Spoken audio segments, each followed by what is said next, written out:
आपल्या शालेय शिक्षणामध्ये कदाचित आपल्या संकल्पना क्लिअर केल्या जात असतील, पण आपल्याला त्या विषयाचा दृष्टिकोन दिला जात नाही. मला ज्या फलकावरती गणित शिकवलं जातं त्या फलकाच्या वरतीच सुविचार लिहिलेला असतो की गणिताच्या जंगलातून जाताना सूत्राची बंदूक खांद्यावर असायला पाहिजे. गणिताला जंगलाची उपमा दिली आहे तुम्ही, मग ते त्याला भयावह वाटणारच आहे. प्रेमानं मॅथमॅटिक्स किंवा इंग्रजी हा विषय विद्यार्थ्यांच्या गळ्यात उतरवणारा शिक्षकांची वानवा आहे. तर हा विषय अवघड नाही आहे. या विषयाला अवघड करण्यामध्ये माझ्या जमातीचं म्हणजे शिक्षक या जमातीचं 99% कॉन्ट्रीब्युशन आहे. कशा पद्धतीने गणिताचा अभ्यास केला पाहिजे खरं? मी एखाद्या विद्यार्थ्याची किंवा एखाद्या मुलाची भूतकाळ जो असतो ना तो उघडण्याचा अधिकार 3 व्यक्तींना कधीच नसतो. एक आई, एक वडील आणि एक गुरु. या तिघांनी भूतकाळ उघडायचा नसतो. तर या पुस्तकाचं सगळ्यात मोठं वैशिष्ट्य काय, तर हे पुस्तक विद्यार्थ्याचा भूतकाळ मागत नाही. की जेव्हा तुमच्या आयुष्यात नाही एक्स पकडणं, वाय पकडणं, समीकरणं, सूत्र, पाठांतर वगैरे निघून जातं, तेव्हा तुम्हाला हे नक्की आवडायला लागतं. ती मेथड का सिलेक्ट केली आहे, त्याची रिझनिंग दिलेली आहे, त्याच्यातनं विद्यार्थ्याचा अप्रोच डेव्हलप होतो. गणित सोडवण्यापेक्षा ना गणित नेमकं तयार कसं होतं हे कळलं पाहिजे.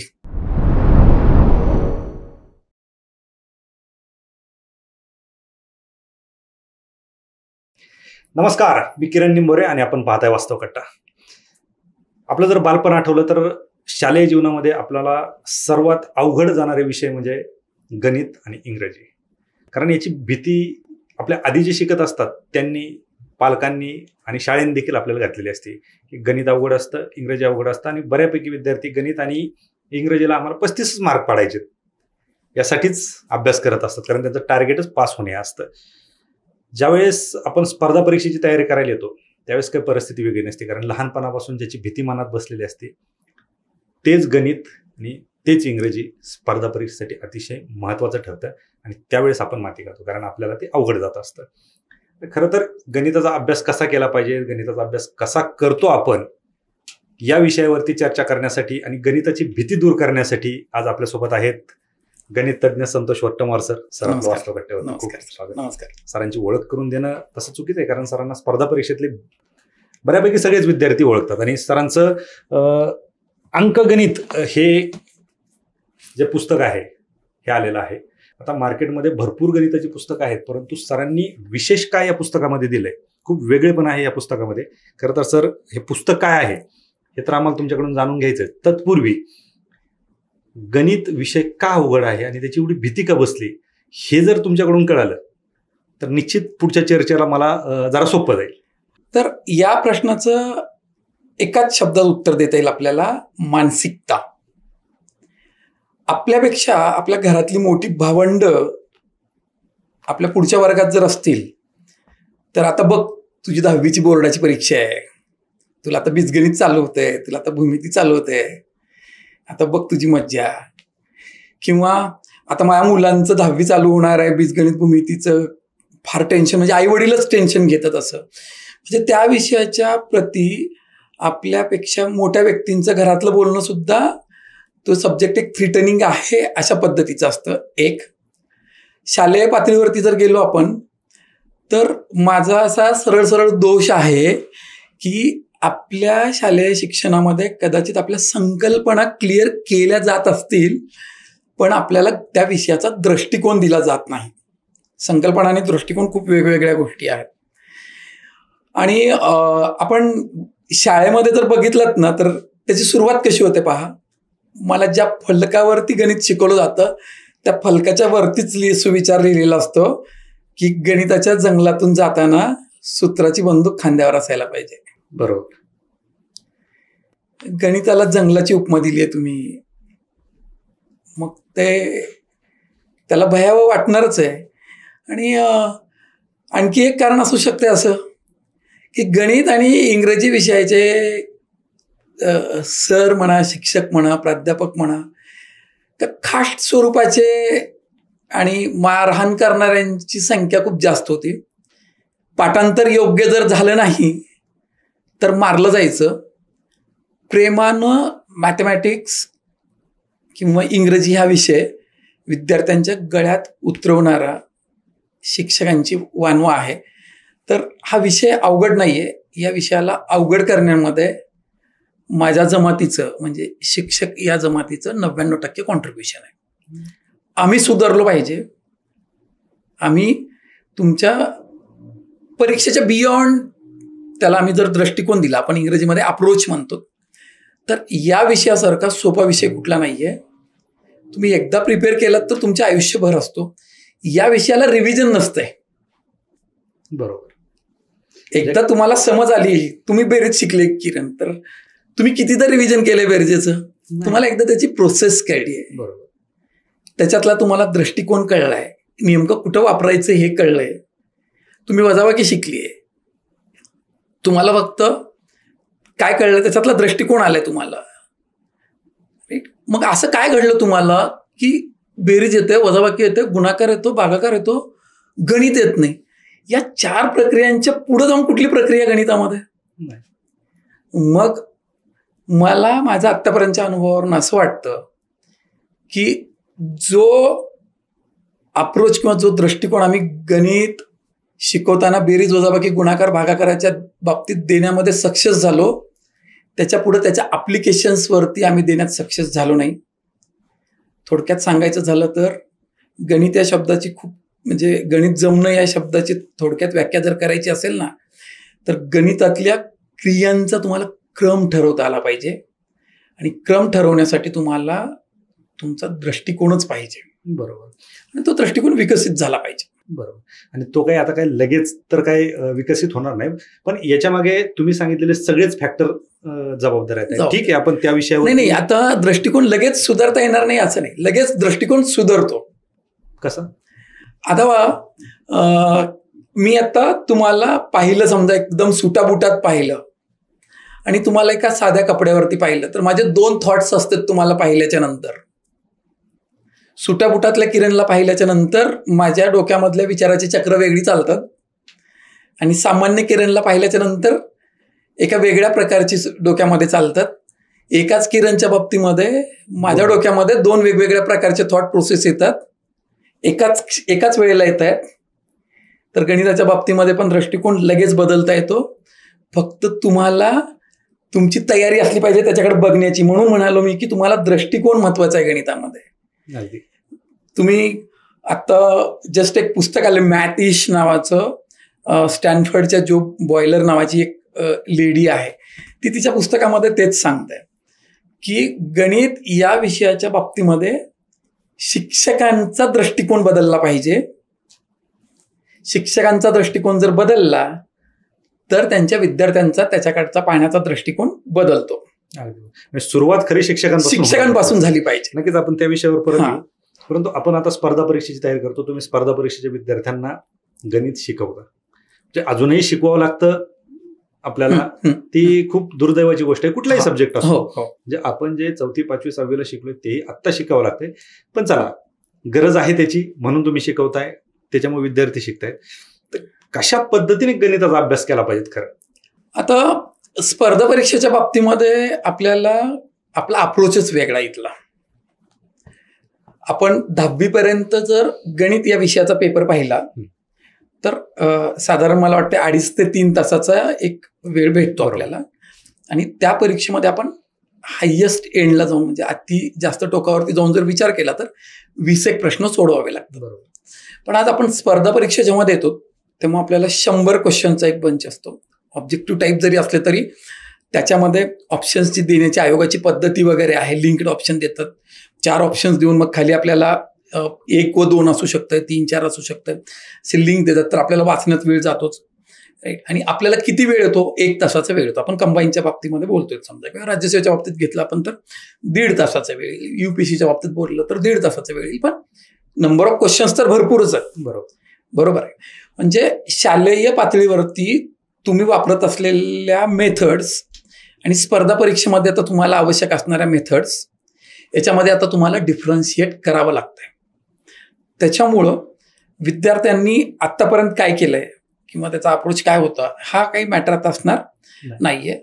स्पर्धा परीक्षेच्या बाबतीमध्ये मला असं वाटतंय की सरकारांनीच आता जेव्हा पुस्तकं बदलतील तेव्हा आपली जे काही पद्धती आहेत त्या पद्धतीमध्ये बदल घडून आणणं गरजेचं आहे.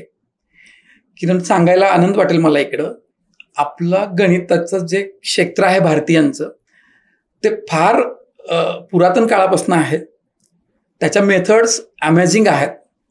आपल्याकडे भारती शंकर तीर्थ जी म्हणून एक शंकराचार्य होऊन गेलेत. त्यांनी वैदिक मॅथमॅटिक्सवरती 16 खंड लिहिली होती. वैदिक मॅथमॅटिक्सवरती 16 खंड होते. म्हणजे त्यांची 16 मुख्य सूत्र आहेत त्याच्यामध्ये, त्याची 13 उपसूत्र आहेत आणि 3 कूटसूत्र आहेत. असे एकूण 32 सूत्रांवरती 16 खंडांमध्ये लिखाण केलं होतं. पण त्यांचं ते लिखाण भारतामध्ये आत्ता उपलब्ध नाहीये. ते त्यांच्या पूर्वीच्या मठातनं चोरीला गेलं असं सांगितलं जातं. मग ते कदाचित ब्रिटिशांनी घेऊन गेलं असावं असा त्यांचा संशय आहे. आणि जे काही आता आपण वैदिक मॅथमॅटिक्स शिकतो ते त्यांच्या अगदी उतार वयामध्ये त्यांनी लिहिलेलं आहे. त्यांना जे आठवलं ते लिहिलेलं आहे. तर माझं आणखी असं वाटतं की ह्या ज्या मेथड्स आहेत, आपल्या पुरातनकालीन ज्या मेथड्स आहेत त्या शाळेने इम्प्लिमेंट करणं गरजेचं आहे. आणि मी तुम्हाला सांगतो, शाळेनं ज्या दिवशी इम्प्लिमेंट केलं हे त्या दिवशीपासनं भारतातलाच काय जिथं कुठं लागू झाला असेल तिथल्या प्रत्येक विद्यार्थ्याला गणित हा विषय अत्यंत आवडीचा आणि आपुलकीचा वाटायला लागेल. तर कदाचित आपल्या ते जे काही आहे न आवडणं वगैरे हे कदाचित ह्या बोर मेथडचाही एक परिणाम असू शकतो. ठीक आहे, आता ते ज्या वेळेस सुधरेल त्यावेळेस सुधरेल. हा, मग आता सुधारायचंय. आता सुधारायचंय. पण आता जे विद्यार्थी तयार करतायत समोरच्या परीक्षेत, त्या विद्यार्थ्यांनी कशी तयारी करायची? त्यांनी ती जी भीती बसलेली आहे मनामध्ये, तुम्ही सांगितलं की गणिताच्या जंगलात सूत्राची बंदूक घेऊन फिरणं, हे जंगल सूत्र यांनीच अभ्यास करायचा का आणखीन तुमच्याकडे काय वेगळी पद्धत आहे? मी मग तेच सांगतो मी की विद्यार्थ्यांनी आता 10वी पर्यंत आपण तुम्ही स्पर्धा परीक्षेची तयारी केली आहे, तुम्ही एखाद्या गणिताच्या सरकडे गेला असाल तर तुम्ही वयाच्या 21व्या वर्षी स्पर्धा परीक्षेला तयारी करता, साधारण ग्रॅज्युएशन कंप्लीट झाल्याच्या नंतर. वयाच्या 21व्या वर्षी विद्यार्थी आल्याच्या नंतर मी विद्यार्थ्याला म्हणायचं की तुझा 10वी पर्यंतचा अभ्यास व्यवस्थित असला पाहिजे.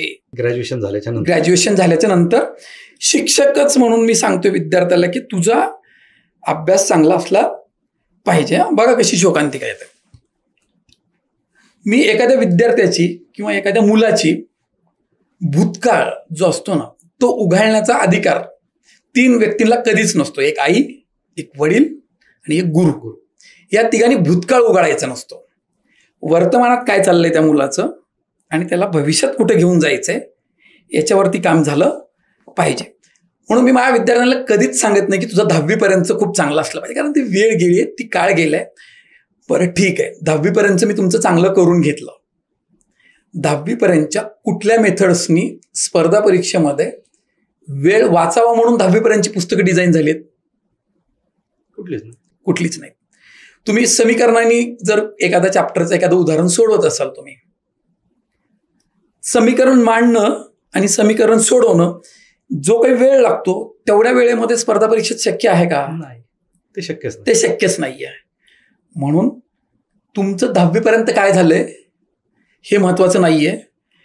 तुम्हाला वर्तमानात काय करायचंय, भविष्याचा वेध घेऊन, ते महत्वाचं आहे.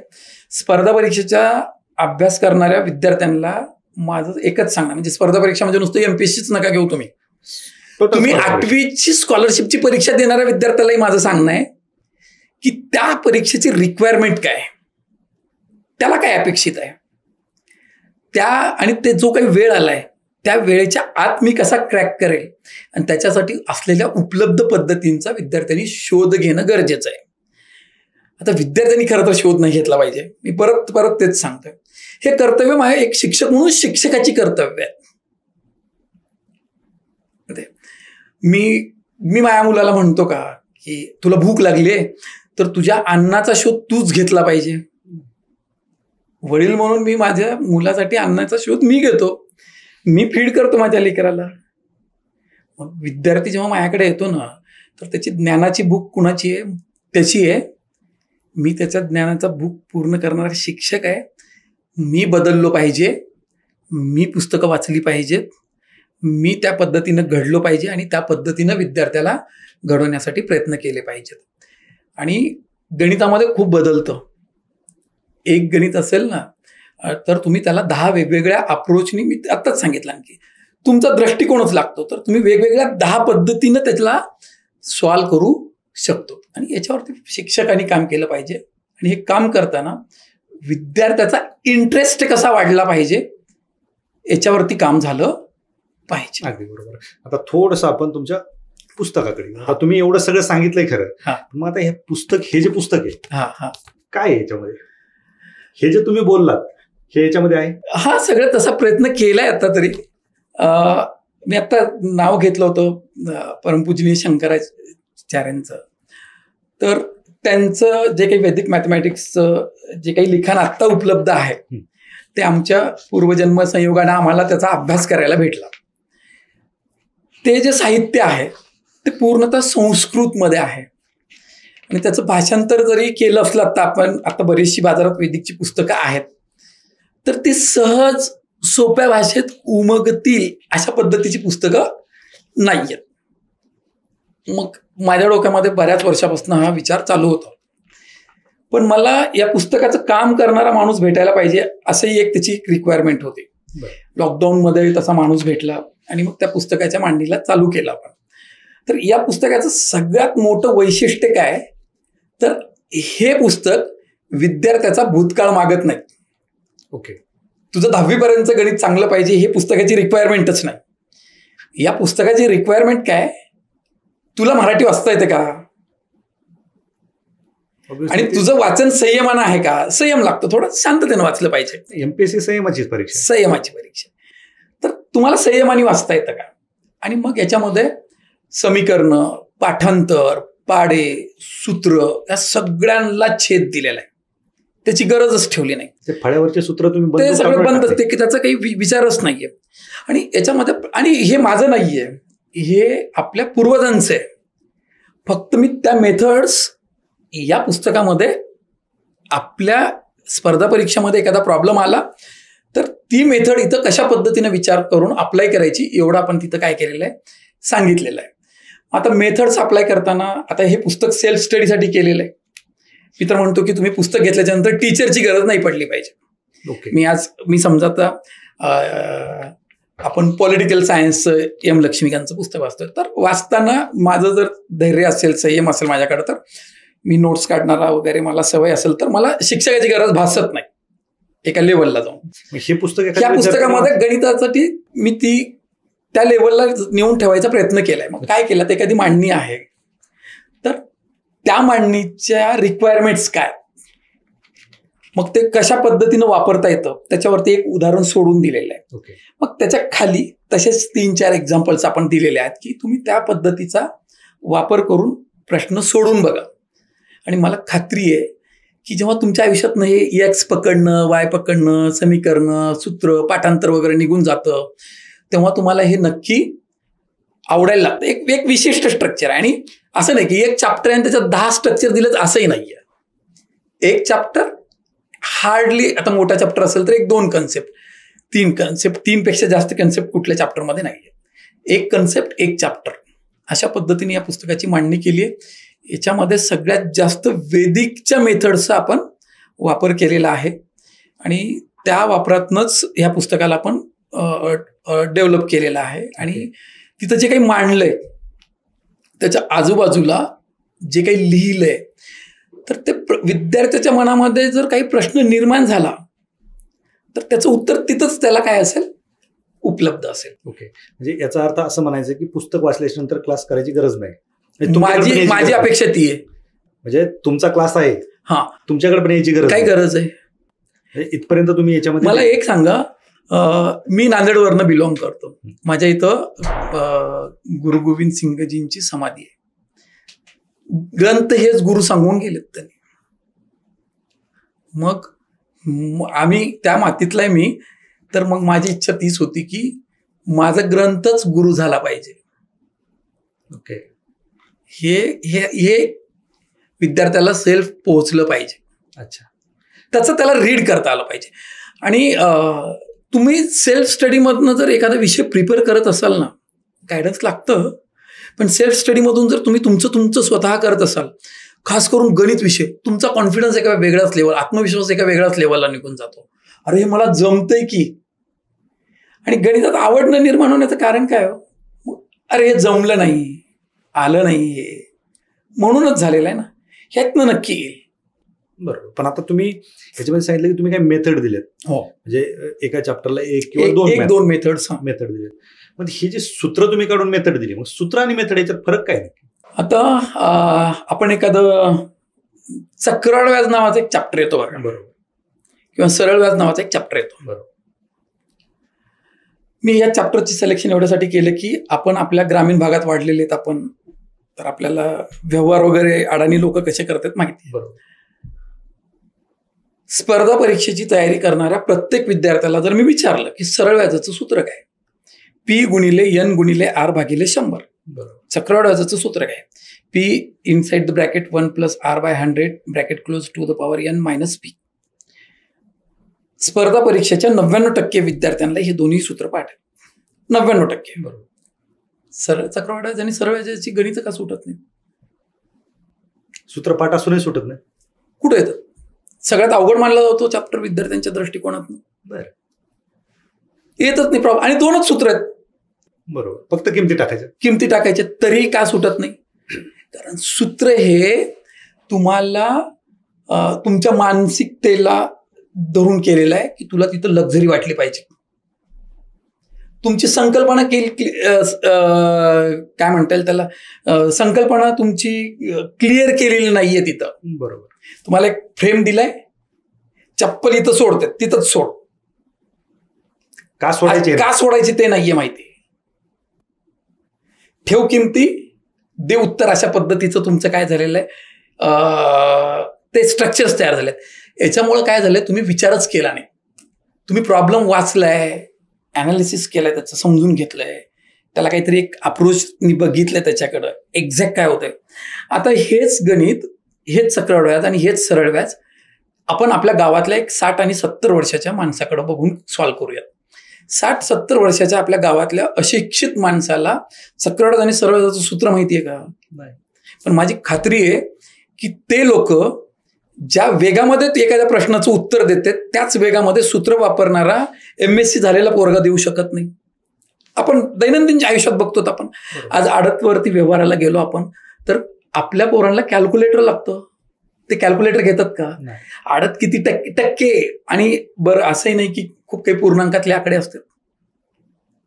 टक्के बिक्के सगळं त्यांचं, आणि हिशोब अगदी चोख होतो. बरोबर. व्याजाचे व्यवहार चोख केले जातात, चक्रवाढ व्यवहार चोख केले जातात. मग त्यांच्या ज्या मेथड्स आहेत ना, त्या मेथड्स याच्यामध्ये आहेत. आता ते लोक कुठली मेथड वापरतात? तुम्ही गावाकडे बघितलं असेल, एखादी काडी घेऊन रेषा मारून पैशाचा व्यवहार केला जातो. रेषा मारल्या जातात. त्याला रेखा गणित असं म्हणलं जातं. वैदिक मॅथमॅटिक्सची देण आहे ती. तो एक प्रकार आहे. आणि मी ते दोनही चॅप्टर याच पद्धतीने एक्सप्लेन केलेले आहेत. कुणाच्या मेथडनी? माझ्या गावातल्या माणसाच्या मेथडनी एक्सप्लेन केलेले आहेत, अडाणी माणसाच्या मेथड्सनी. आणि क्विक होतो की हो. तुम्ही बघा ना, एका स्पर्धा परीक्षेचे तुम्ही कधी प्रयोग करून बघा. एक स्पर्धा परीक्षेतलं एक गणित उचला, अडाणी माणसाला द्या, आपल्या पोराला द्या. आपला पोरगा समीकरण मांडून 2.5-3 मिनिटं घेतो. तो तुम्हाला 35-40 सेकंदात उत्तर देतो. म्हणजे त्याची मेथड जी आहे ना, ती रिक्वायरमेंट ऑफ एक्झाम आहे. मग यात पण आपण तेच केलेलं आहे की मी स्पर्धा परीक्षेला डोळ्यासमोर ठेवून पुस्तक तयार केलेलं आहे. गणित जमणं आणि गणित वेळेत जमणं. गणित जमायचंय ना, तर तू 10वी पर्यंतचा अभ्यास कर.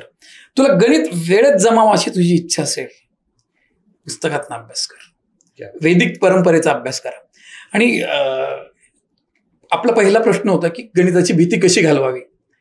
या माध्यमातून कळकळीनं सांगतो, महाराष्ट्रातल्या शिक्षक वर्गाने पुस्तकाला एकदा अवलोकन करावं, बदलावं. त्यांनी या पॅटर्ननी त्यांनी स्वतः वर्कआउट करावं, विचार करावा याच्यातला, आणि या पद्धतीनं मुलांना डिलिव्हर करा तुम्ही. मुलांचा इंटरेस्ट खूप वाढतो. किरण, मी UPSCचं मॅथमॅटिक्सचं पुस्तक, म्हणजे आपण RS अग्रवालचं पुस्तक हे सध्या UPSCला पण वापरतात. बरोबर. तर हे मी एका 6वीच्या मुलाला शिकवलेलं आहे. 6वीच्या मुलाला आर एस अग्रवालचं पुस्तक, अख्खं पुस्तक from first problem to last problem.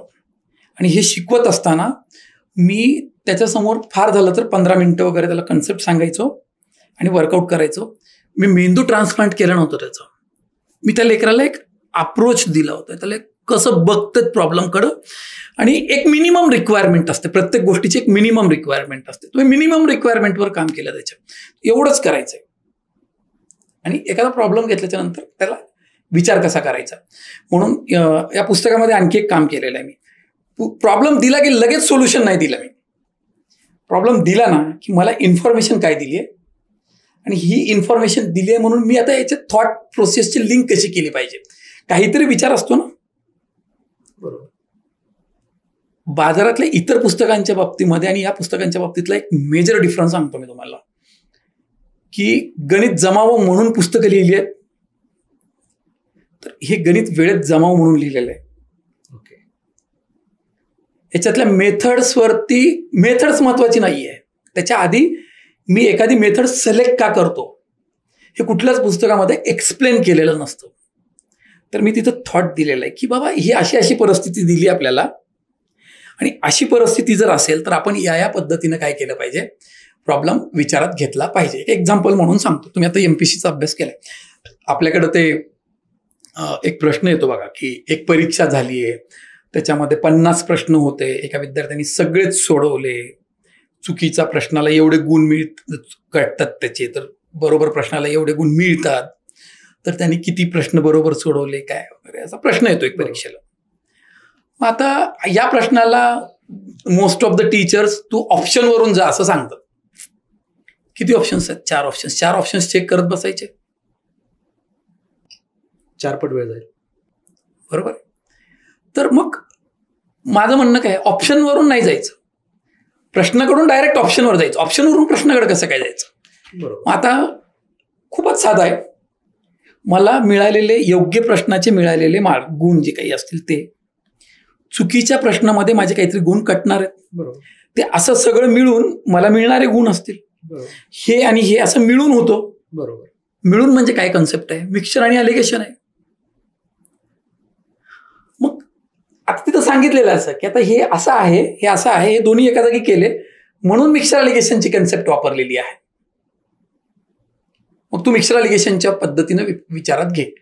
आता आपल्याकडं 2 व्यक्ती आहेत असं सांगितलं जातं बघा की त्यांच्या पगारांचं गुणोत्तर 3:4 आहे आणि त्यांनी काहीतरी एकाने 4,000 रुपये खर्च केले, दुसऱ्याने 3,000 रुपये खर्च केले, तर त्यांची काहीतरी बचत आहे, त्या बचतीचं गुणोत्तर 100 आहे, तर त्याचा पगार काय होतो? आता तुम्ही असं करणार का, ते 3x मायनस झाले, बचत झाला, अरे गरजच नाही ना. तुम्ही तिथं त्याला आमच्याकडे वैदिक मॅथमॅटिक्समध्ये सोपांत्य वंदद्वयंतम अशा नावानी मेथड आहे. बरं. तर आपण आपल्या पुस्तकामध्ये सांगितलेलं आहे की तू फक्त असं क्रॉस मल्टिप्लिकेशन कर. म्हणजे ते संस्कृत नावं पण उच्चारलेली नाही आहेत. एक पिक्चर काढून दिलेलं आहे, त्या पिक्चरमध्ये म्हणजे गणिताच्या सूत्रापेक्षा तुम्हाला मी पिक्चरल जर सांगितलं तर पिक्चर तुम्हाला काय होईल, जास्त तुमच्या लक्षात राहील.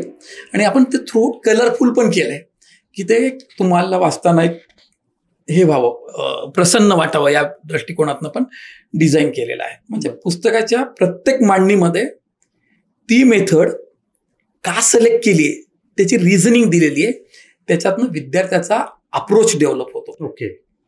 म्हणजे फक्त मेथड नाही, मेथड सूत्राप्रमाणे मेथड दिली असं नाही. मग त्याच्यातनं काय होईल, वरचं बघितलं, खाली गणित सॉल्व्ह केले. बरोबर.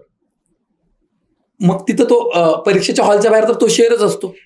जमायला लागले मला, ह्या आविर्भावामध्ये जातो. अशी पुस्तकं बरीच आहेत बघा की एक स्ट्रक्चर दिलेलं असते, वर एक प्रॉब्लेम सॉल्व्ह केलेलं असते, खाली 3 दिलेले असतात, मग त्याच्यातल्या किमती त्याच्यात ठेवल्या, येते आता मला यायला लागलंय. मग इन द एक्झामिनेशन हॉल जमतच नाही, कारण ते मेथड माहिती असते, मेथड माहित झाली पण त्याच्या पाठीमागची रिझनिंग माहिती नाहीये. बरोबर. मग तो ड्रॉबॅक आपण तिथं लिहिलंय की या प्रॉब्लेमसाठी ही मेथड आपण काय यूज करतो, असं प्रत्येक ठिकाणी आपण. आता ही जी मेथड दिलेली आहे बुकमध्ये, मी पाहतोय की तुम्ही एक मेथड दिलेली आहे, सगळे ॲरो कलरफुल ते बॉक्स वगैरे केलेले. ही मेथड आल्याच्या नंतर मग प्रॅक्टिस कुठून करायची? त्यातच दिलेले आहेत. आता एक प्रॉब्लेम दिलाय, हा प्रत्येक प्रॉब्लेम टाईप वाईज आपण डिस्ट्रीब्यूट केलेला आहे. त्या एक्सरसाइज मध्ये एक प्रॉब्लेम झाला, त्याच्या खाली 3, 4, 5 अशा पद्धतीनं आपण काय केलेलं आहे, त्याला प्रॅक्टिससाठी पण एक्झाम्पल्स दिलेले आहेत. आणि पुस्तकाची मांडणी करताना एका गोष्टीची खास काळजी घेतली की प्रत्येक टॉपिकचा एक सुरुवात असतं की इथनंच चालू होतं, ह्याच्यापेक्षा खाली बेसिक लेवलला खाली उतरत नाही. मग तो टाईप पहिल्यांदा तो प्रॉब्लेम लिहिला तिथं, आणि त्या सगळ्यात सोप्या प्रॉब्लेमपासून हळूहळू चेंजेस करत गेले. म्हणजे टाईप 1 पासून मी टाईप 2 मध्ये चाललोय. तर पोराला लगेच कळतं की या प्रॉब्लेम मधून या प्रॉब्लेम मध्ये जात असताना नेमका काय चेंज झालाय. तिथून 3ऱ्या प्रॉब्लेम मध्ये चाललोय मी की नेमकं काय चेंज होतंय. आणि गणिताच्या मध्ये तुम्हाला नेमकं चेंज काय होतो, गणित सोडवण्यापेक्षा ना गणित नेमकं तयार कसं होतं हे कळलं पाहिजे. बरोबर आहे ना. तर तो ॲटिट्यूड याच्यामध्ये नक्की डेव्हलप होईल. मग ते लेवल हळूहळू हळूहळू पद्धतीने काय केले आपण इलिव्हेट केलेलं आहे. बरोबर. आता याच्यासोबत तुम्ही सांगताय की सूत्र करू नका, मेथड करा. पण मी ज्यावेळेस अप्रोच घ्या. अगदी बरोबर. पण मी ज्यावेळेस अभ्यास करत होतो ना, सूत्र असो किंवा मेथड असो, आकडे दिलेले असतात 12, 14 म्हणजे पूर्णांकामध्ये. परीक्षा कधी कधी अपूर्णांकामध्ये प्रश्न विचारते आणि त्यावेळेस विद्यार्थी माती करतात की ते कसं सोडवायचं अपूर्णांकामध्ये कळतच नाही, कारण पुस्तकामध्ये सोपं दिलेलं असतं सगळं. आता IBPS आणि TCS ला बऱ्याचशा रिक्रुटमेंटच्या आपण टेंडर दिलेले आहेत, कॉन्ट्रॅक्ट दिलेले दिसतात. आणि त्यांच्या परीक्षेमध्ये ते खरं तर बँकिंगसाठी तयार झालेलं एक ऑप्शन होतं. बरोबर. मग तिकडं बँकिंगला एक तुमचं आकड्यांचं नॉलेज असणं गरजेचं आहे, म्हणून त्यांनी ते त्या काळामध्ये त्यांच्यासाठी तयार केलेले क्वेश्चन्स जे आहेत ते आता हल्ली इतर पोरांना पण येतात. त्या परीक्षामध्ये अपूर्णांकातले प्रश्न असतात. बरोबर. तर मी या प्रश्नाचं डिझाईन करताना ना, मी जेव्हा सॉल्ड एक्झाम्पल दिलेलं आहे, मी सोडून दिलेलं एक्झाम्पल जे आहे त्यातले आकडे अपूर्णांकात घेतलेले आहेत या पुस्तकामध्ये. प्रत्येक मी जे सोडून देतोय मी त्याचे आकडे हे अपूर्णांकातच घेतलेले आहेत. आणि आणखी एक केलेलं आहे की माती बदलली म्हणून पीक बदलायचं नसतं. म्हणजे पीक बदलतो आपण, तसं गणितात करायचं नाही. माती कुठली पण असो, माझ्या मनानं मी पीक लावणार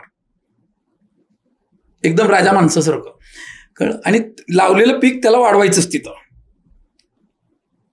तर मेथडचं सिलेक्शन असं आहे की आकड्यांचं स्वरूप काहीही येऊ दे, पूर्णांकात येऊ दे की अपूर्णांकात येऊ दे, ते काय होतं ते तुम्हाला उत्तरापर्यंत घेऊन जातं.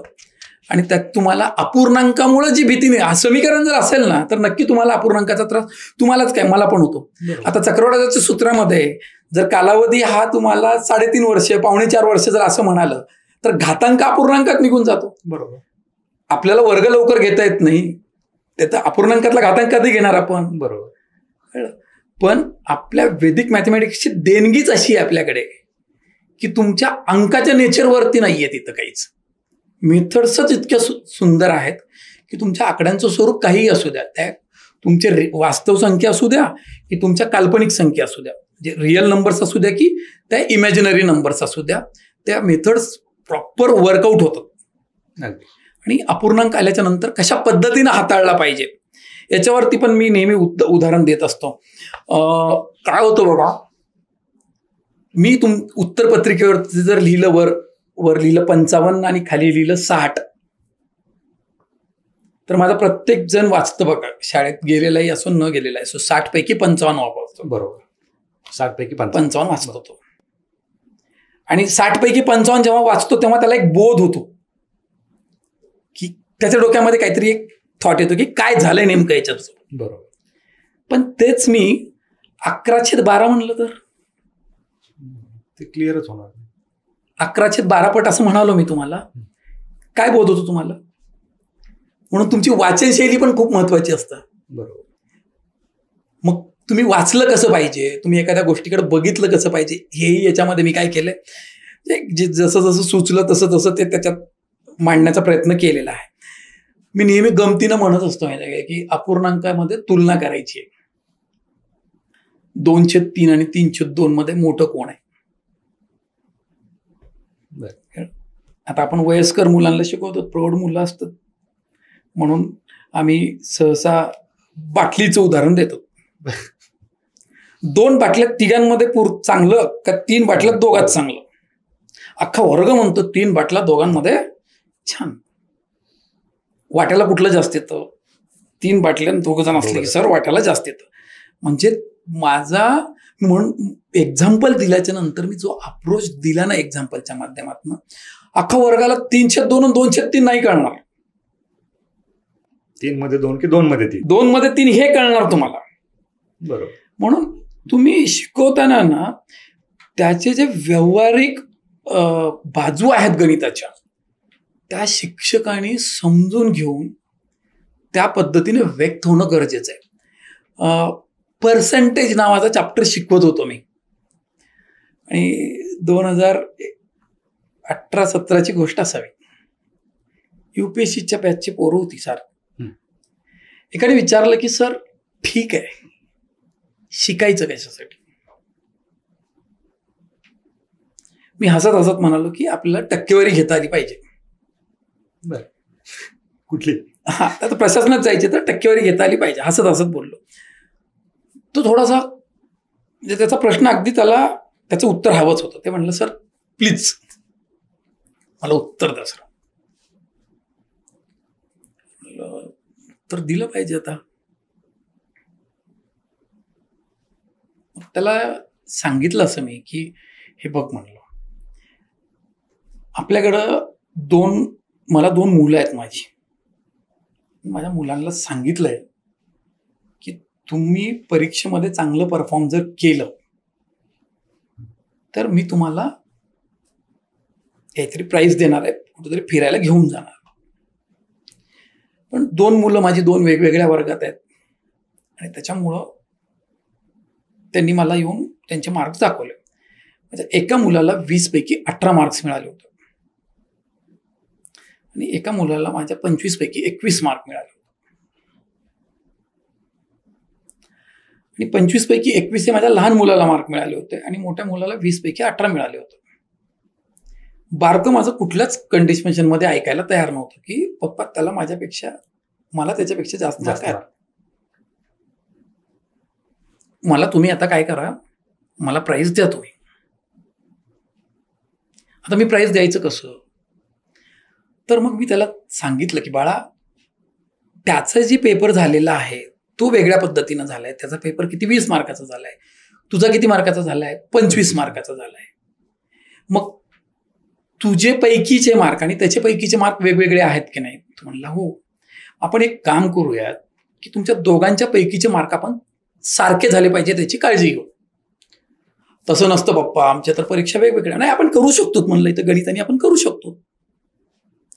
मग 20 आणि 25चा आम्ही काय केलं, लसावी घेऊत म्हणलं आपण, म्हणजे दोन्हीकडे सारखी पट घेता येईल. बरोबर. मग 100 आली. मग याला खाली 5 गुणलं, वर 5 गुणलं. मग मोठ्या मुलाचे 100 पैकी 90 मार्क झाले. लहान्या पोराला खाली 4 गुणलं, वर 4 गुणलं. 100 पैकी 84 झाले. म्हणजे याचे 100 पैकी 90 झाले होते. मोठ्याला 90%, बारक्याला 100 पैकी 84, लहान्याचे 84% झाले. आता बरोबर झालेत ना म्हणलं त्याला. तो म्हणलं हो. मग आता दादाची पण 100 मार्काची परीक्षा झाली असती तर दादाला किती मार्क्स पडले असते? 90. याला किती मार्क पडले, तुला किती पडले असते? 84. म्हणजे परफॉर्म कोण चांगलं केलंय? मोठ्याने केलंय. आता प्राइज कुणाला द्यायला पाहिजे? ऑब्व्हियसली मोठ्या. राईट. तर मग आता पर्सेंटेज जेव्हा शिकवायचं होतं, आता योगायोगाने इथं 100 आलं, तर तुम्ही पर्सेंटेज शिकवताना मी जर प्रत्येक विद्यार्थ्याला म्हणतो तुम्ही 100 सोबत तुलना करा, हे चुकीचं आहे. टक्केवारी चॅप्टर डिझाईन करताना त्यांनी 100 डोक्यात ठेवलं असेल, पण एक स्पर्धा परीक्षेचा विद्यार्थी म्हणून मी 100 नाही लक्षात ठेवलं पाहिजे. मी माझ्या सोयीचा आकडा निवडला पाहिजे, की जसं आत्ता मी निवडला होता. 20 आणि 25चा लसावी घेऊन मी काय केलं होतं, 100 निवडलं होतं मी. बरोबर आहे. आता तिथं आकडा जर 20 आणि दुसरा 24 असता तर मी 120 घेतलं असतं. मी 100च्या दावणीला बांधलो नसतो माझ्या स्वतःला. बरोबर. मग असं फ्रीडम तुम्हाला भेटलं पाहिजे. मग हे जे स्टाईल ऑफ एक्सप्लेनेशन आहे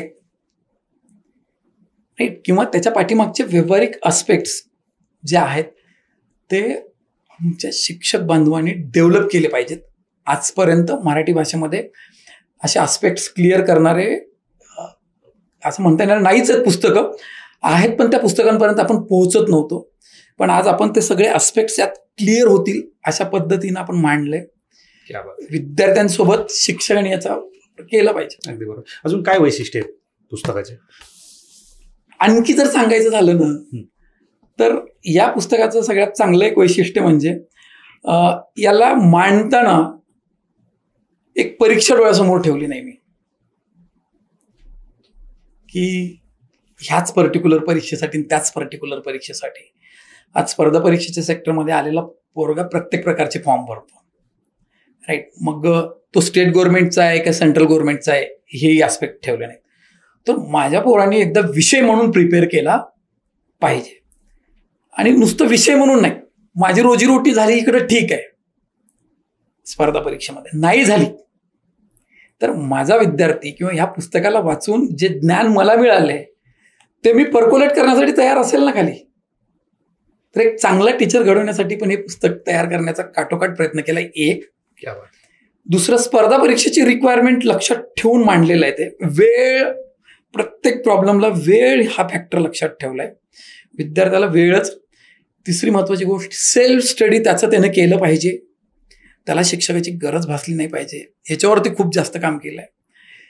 पाचवा आहे, खूप भलत्या साऱ्या कन्सेप्ट्सवरती वर्कआउट नाही केलंय, मोजकं. म्हणजे माझं नाही आहे ते वेदिकचीच देण आहे, आपल्या शंकराचार्यांचीच देण आहे. ती एवढं कर बाबा, ये लेके जा तेरा भला हो जाएगा, राईट. आणि सगळ्यात महत्वाचं म्हणजे याच्यामध्ये आपण जेव्हा मांडलंय तर आजूबाजूला त्याच्या मनात जे काही प्रश्न निर्माण होतील त्या प्रश्नाची उत्तरं त्याला तिथंच भेटली पाहिजेत याचा आटोकाट प्रयत्न केलाय. याच्या पुढे जाऊन सांगायचं झालं तर हे माझ्या पश्चात माझी समाजात एक ओळख राहावी म्हणून केलेला प्रयत्न आहे. अर्थात तुमची ओळख तर आत्ताही आहेच. नाही, ती आत्ताची ही ओळख माझ्या जाण्याच्या नंतर एखादी महिन्यामध्ये मिटून जाणारी ओळख आहे. किती वर्ष घातलेला? याच्यासाठी साधारण 4.5 वर्ष गेले माझे. 4.5 वर्ष? हा. याचा किस्सा असा आहे, माझे मित्र आहेत किरण देसले सर, महाराष्ट्रातलं नामांकित नाव इकॉनॉमिक्सचं, कोण ओळखत. तर ते मला खूप मागे लागले होते की तुम्ही एक छान पुस्तक लिहिलं पाहिजे. आणि लॉकडाऊन मला वाटतं काहीतरी मार्च 2022 काहीतरी लागलं होतं, आणि त्यांचा फोन आला त्या दिवशी की आयुष्यातला सगळ्यात सुंदर वेळ मिळालाय आणि पुस्तक लिहायला चालू करा. तर मार्च 2020 पासून ते आता फेब्रुवारी 2025 पर्यंतचा वेळ आपला याच्यात गेला. 4.5-5 वर्ष गेले. मधलं थोडा काळ माझ्या कौटुंबिक घरी तब्येत वगैरे ठीक नसल्यामुळे एक वर्षाचा कालावधी असाच गेला माझा मधला, पण एक 4 वर्ष त्याच्यात घातले आम्ही.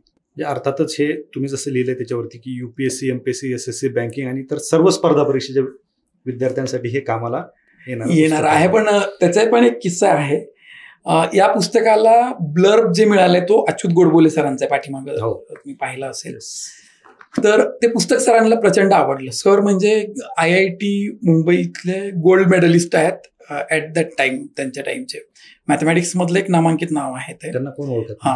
आणि सरांचं तर म्हणणं होतं की तुम्ही खाली काही लिहूच नका, फक्त अंकगणित लिहा, कारण एवढं अप्रतिम पुस्तक केलंय तुम्ही, आणि तुम्ही खाली लिहू नका MPSC, UPSC वगैरे असं. पण आता ते आपल्याकडे एक ट्रेंड आहे म्हणून आपण ते लिहिलंय. पण हे पुस्तक 8व्या वर्गाच्या पुढं प्रत्येकाने वापरावं अशा पद्धती लिहिलेलं आहे.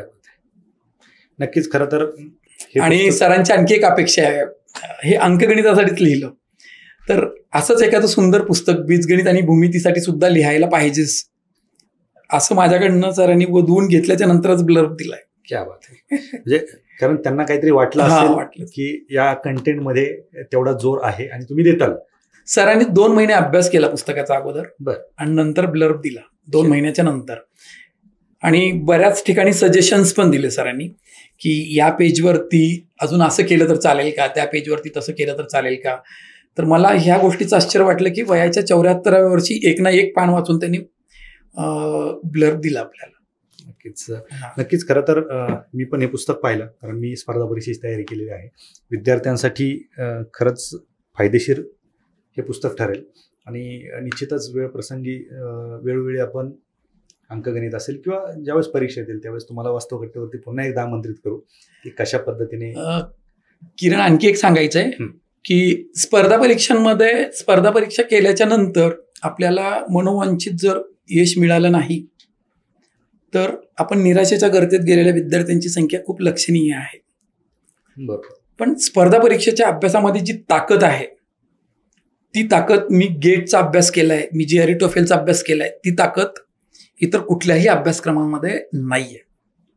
UPSC आणि स्टेट सर्व्हिस कमिशनचा अभ्यास माणसाच्या जगण्याला आकार देतो. तर निराशेच्या गर्तेत जर कोणी गेलं असेल विद्यार्थी हे ऐकताना, तर त्या विद्यार्थ्यांनी या पुस्तकाचं एकदा वाचन करावं. आणि मायबापो, मी माझ्या आयुष्यात पण कोचिंग काही माझ्या आवडीचं क्षेत्र म्हणून आलेलो नाहीये, प्रामाणिकपणानं सांगतोय मी. माणसाची परिस्थिती कोचिंगमध्ये घेऊन येते. बरोबर. महाराष्ट्रातला कुठलाच मास्तर कोचिंग करायचंय म्हणून आलेला नाही. नक्कीच. एकतर त्याची परिस्थिती त्याला घेऊन आली असेल किंवा त्याला इथलं इकॉनॉमिक्स काहीतरी कळलं असेल म्हणून आला असेल. हे फार खरं सांगतो, वास्तव कट्ट्यावरच सांगतो, वास्तव सांगतो. अगदी बरोबर. त्याच्यामुळं गणित या विषयासाठी या पुस्तकाचा प्रॉपर अभ्यास करून शालेय स्तरांवरती, ग्रामीण भागामध्ये नवोदय असेल, स्कॉलरशिप असेल, प्रज्ञाशोधच्या परीक्षा असतात, होमी बाबांच्या परीक्षा असतात, अशा विद्यार्थ्यांना शिकवून तुम्ही तुमच्या रोजीरोटीचं सन्मानजनक साधन तयार करू शकता. अगदी बरोबर. आणि हे या पुस्तकातनं शक्य आहे. तर हे तुम्ही हे घेऊन यातनं अभ्यास करून जर तुम्ही कुठल्या विचारामध्ये असाल रोजीरोटीच्या, तर हे पुस्तक तुमची रोजीरोटी क्लिअर करून द्या. आणि हे मार्केटमध्ये आता उपलब्ध आहे? हा, आता सध्या तरी आपण दिलंय उपलब्ध करून. अच्छा. हळूहळू म्हणजे महाराष्ट्रभर मिळते. विद्यार्थ्यांना याचा फायदा होईल. आणि स्पर्धा परीक्षेतल्या विद्यार्थ्यांना जर याचा फायदा होणार असेल तर निश्चितच तुम्हाला पुन्हा एकदा आम्ही वास्तवकट्ट्यावरती आमंत्रित करू. आपण वास्तवकट्ट्यावरती आलात. खरं तर गणिताविषयीची जी भीती आहे ही आजच्या या पॉडकास्टमुळे विद्यार्थ्यांची दूर होईल. आणि एवढं चांगलं आणि सुंदर पुस्तक विद्यार्थ्यांना जे उपयोग ठरणार आहे ते पुस्तक तुम्ही मार्केटमध्ये आणलं आणि वास्तवकट्ट्यावरती या सगळ्या गोष्टी डिस्कस केल्या, त्याबद्दल आपलं खूप खूप आभार. थँक्यू.